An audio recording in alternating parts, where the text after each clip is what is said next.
สบายดีสบายดีคลิปนี้ก็เป็น EP 2อีกแล้วเนาะขึ้นมาฮอดถึงแล้วเด้อทุกท่านเนาะตอนย่างค่อยตัดออกเนาะมันไก่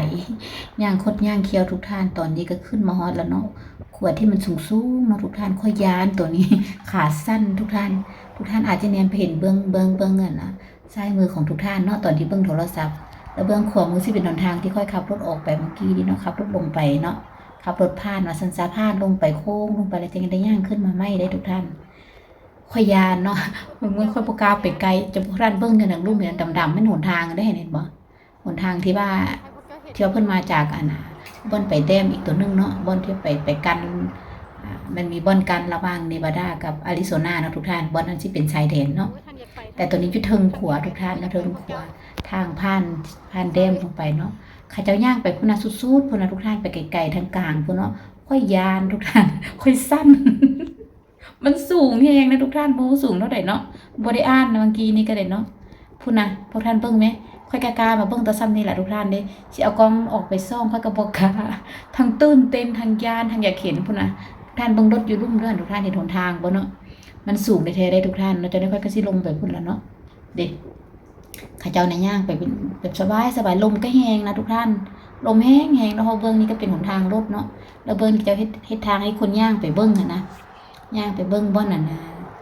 เบิ่งทางกลางมันเป็นจังใดนะค่อยก็อยากเอาวิวมาให้เบิ่งทุกท่านค่อยหักยานขอโทษขออภัยเด้อเนาะได้แต่ซ้ำนี้ทุกท่านได้แต่ซ้ำนี้เนาะค่อยไปเนาะทางยานทางสั้นทางเส้นคนไปบักหลายๆเพิ่นยังบ่ยานบัดค่อยละยานเนาะค่อยขี่ยานทุกท่านขี่ยานความสูงเนาะหากอยากเห็นพุ่นอันนั้นทุกคนหลายๆมันทางกลางเนี่ยทุกท่านทางกลางเนาะเห็นบ่นี้อันนี้ค่อยมาถ่ายให้เบิ่งตัวเองเนาะว่ามันเป็นจังได ทางไทยทางยานทางสั้นทางเส้นแดดก็ร้อนทุกท่านเนาะแดดก็ร้อนลมก็แห้งลมพัดลมเอาอากาศมานะทุกท่านเอาอากาศร้อนมาใส่เนาะคุณนะทางอยากเห็นทางอยากไปทางโบกล้าไปทุกท่านอยู่แต่แถวนี้เนาะโบกล้ากายนี้ไปสั้นนะทุกท่านแต่ว่ามันก็งามได้บรรยากาศงามเบิ่งทุกท่านเบิ่งมีแตะภูหินเนาะนะยังอยากแนมไปอยู่ทุกท่านคนยังอยากแนมไปอยู่แมวโบกล้าไปเนาะคนไปหลายทุกท่านคนมา ผู้ใดไกลพลาดไปพลาดมาต้องขึ้นมาเบิ้งเนาะขึ้นมาเบิ้งมาสมครั้งหนึ่งเนาะครั้งหนึ่งที่เคยพลาดมาก็ต้องได้มาเบิ้งมาสมทุกท่านเนาะแต่สิเป็นประมาณนั้นค่อยไปบ่ฮอดครึ่งบอกได้เลยว่าบ่ฮอดครึ่งทางทุกท่านค่อยยานแหงเนาะแล้วก็กลับมานี่ย่างกลับคืนมา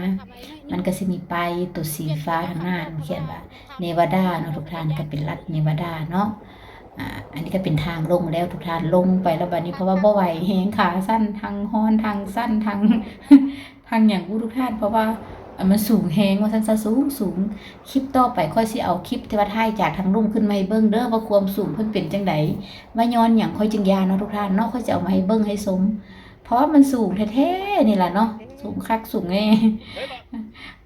มันก็เป็นแต่ยานมันลมแฮงทุกท่านยานลมพัดลมอย่างปิวนั้นปิวนี้เนาะพบกันใหม่คลิปหน้าเด้อบ๊ายบาย